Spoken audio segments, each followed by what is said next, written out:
साथियों नमस्कार। गुलामगिरी प्रस्तावना भाग 3। अब उन गुलामों और इन गुलामों में फर्क इतना ही होगा कि पहले प्रकार के गुलामों को ब्राह्मण पुरोहितों ने अपने बर्बर हमलों से पराजित करके गुलाम बनाया था और दूसरे प्रकार के गुलामों को दुष्ट लोगों ने एकाएक जुल्म करके गुलाम बनाया था। शेष बातों में उनकी और उनकी स्थिति समान ही है। उनकी स्थिति और उन गुलामों की स्थिति में बहुत अंतर नहीं है।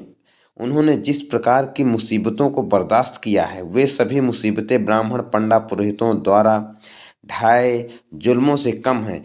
यदि यह कहें कि उन लोगों से भी ज़्यादा ज्यादतियाँ इन शूद्रादि अतिशूद्रों को बर्दाश्त करनी पड़ी हैं, तो इसमें किसी तरह का संदेह नहीं है।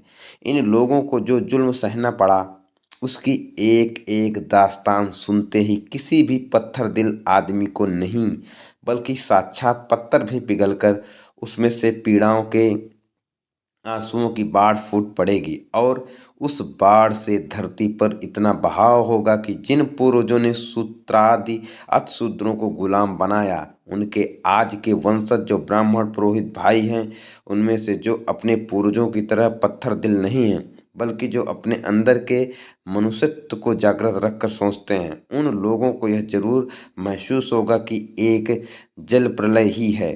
हमारी दयालु अंग्रेज सरकार को शूद्रादि अतिशूद्रों ने ब्राह्मण पंडा पुरोहित से किस किस प्रकार का जुल्म सहा है और आज भी सह रहे हैं, इसके बारे में कुछ भी मालूम नहीं है। वे लोग यदि इस संबंध में पूछताछ करके कुछ जानने की कोशिश करेंगे, तो उन्हें समझ में आ जाएगा कि उन्होंने हिंदुस्तान का जो भी इतिहास लिखा है, उसमें से एक बहुत बड़े, बहुत भयंकर और बहुत ही महत्वपूर्ण हिस्से की उपेक्षा की है। उन लोगों को एक बार भी शूद्रादि अतिशूद्रों को दुख दर्दों की जानकारी हो जाए तो सच्चाई समझ में आ जाएगी और उन्हें बहुत पीड़ा होगी। उन्हें अपने धर्म ग्रंथों में भयंकर बुरी अवस्था में पहुंचाए गए और चंड लोगों द्वारा सताए हुए, जिनकी पीड़ाओं की कोई सीमा ही नहीं है, ऐसे लोग ही दुरावस्था की उपमा देना हो तो शूद्रादि अतिशूद्रों की स्थिति ही उपमा उचित होगी। इससे कवि को बहुत दुख होगा। कुछ को अच्छा भी लगेगा कि आज तक कविताओं में शोक रस की पूरी तस्वीर श्रोताओं के मन में स्थापित करने के लिए कल्पना की ऊंची उड़ानें भरनी पड़ती थी, लेकिन अब उन्हें इस तरह की काल्पनिक दिमाग की कसरत करने की जरूरत नहीं पड़ेगी, क्योंकि अब उन्हें यह स्वयं भोगियों को जिंदा इतिहास मिल गया है। यदि यही है तो आज के शूद्रादि अतिशूद्रों के मन मस्तिष्क अपने पूर्वजों की दास्तान सुनकर पीड़ित होते रहेंगे। इसमें कुछ भी आश्चर्य नहीं होने चाहिए, क्योंकि हम जिनके वंश में पैदा हुए हैं, जिनसे हमारा खून का रिश्ता है, उनकी पीड़ा से पीड़ित होना स्वाभाविक है। किसी समय ब्राह्मणों की राजसत्ता में हमारे पूर्वजों पर जो भी कुछ ज्यादतियां हुई, उनकी याद आती ही हमारा मन घबरा कर थर्राने लगता है। मन में इस तरह के विचार आने शुरू हो जाते हैं कि जिन घटनाओं की याद भी इतनी पीड़ादायी है, तो जिन्होंने उन अत्याचारों को सहा है, उनके मन की स्थिति कैसी रही होगी, यह तो वे ही जान सकते हैं। इसकी अच्छी मिसाल हमारे ब्राह्मण भाइयों के धर्मशास्त्रों से ही मिलती है। वह यह कि इस देश के मूल निवासी क्षत्रिय लोगों के साथ ब्राह्मण पुरोहित वर्ग के मुखिया परशुराम जैसे व्यक्ति ने कितनी क्रूरता बरती, यही इस ग्रंथ में बताने का प्रयास किया गया है।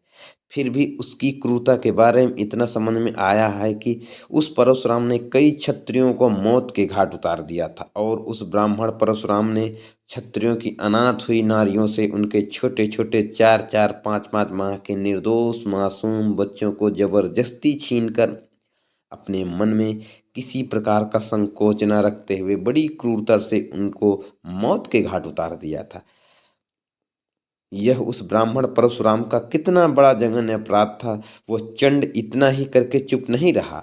अपने पति के मौत से व्यथित कई नारियों को, जो अपने पेट के गर्भ की रक्षा के लिए बड़े दुखित मन से जंगलों पहाड़ों में भागे जा रही थी, वो उनकी कातिल शिकारी की तरह पीछा करके उन्हें पकड़ कर ले आया। और प्रसूति के पश्चात जब उसे यह पता चला कि पुत्र की प्राप्ति हुई है, तो वह चंड होकर आता और प्रसूति सुधा नारियों का कत्ल कर देता। इस तरह की कथा ब्राह्मण ग्रंथों में मिलती है। जो ब्राह्मण उनके विरोधी दल के थे, उनसे उस समय की ये स्थिति समझ में आएगी, ये तो हमें सपने में भी नहीं सोचना चाहिए। हमें लगता है कि ब्राह्मणों ने उस घटना का बहुत बड़ा हिस्सा चुराया होगा, क्योंकि कोई भी व्यक्ति अपने मुंह से अपनी गलतियों को कहने की हिम्मत नहीं करता। उन्होंने इस घटना को अपने ग्रंथ में लिख रखा है। यही बहुत बड़े आश्चर्य की बात है। हमारे सामने यह सवाल आता है कि परशुराम ने 21 बार क्षत्रियों को पराजित करके उनका सर्वनाश क्यों किया, और उनकी अभागी नारियों के अबोध मासूम बच्चों का भी खून क्यों कर दिया। शायद उसमें उससे बड़ा पुरुषार्थ दिखता हो, और उसकी यह बहादुरी बाद में आने वाली पीढ़ियों को भी मालूम हो। इसलिए ब्राह्मण ग्रंथकारों ने इस घटना को अपने शास्त्रों में लिख डाला।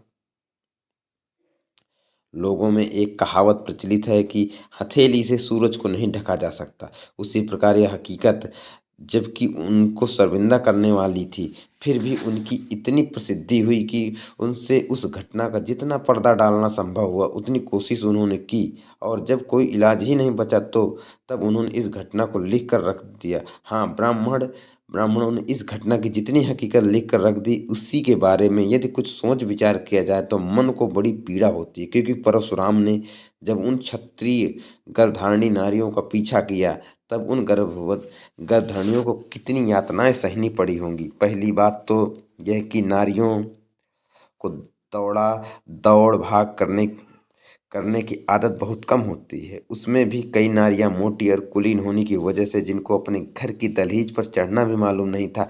घर के अंदर उन्हें जो कुछ जरूरत होती वो सब नौकर लोग ला कर देते। मतलब जिन्होंने बड़ी सहजता से अपने जीवन का पालन पोषण किया था, उन पर जब अपने पेट के गर्भ के बोझ को लेकर सूरज की चिलचिलाती धूप में टेढ़े मेढ़े रास्तों में भागने की मुसीबत आई, इसका मतलब ये कि भयंकर आफत की शिकार थी। उनको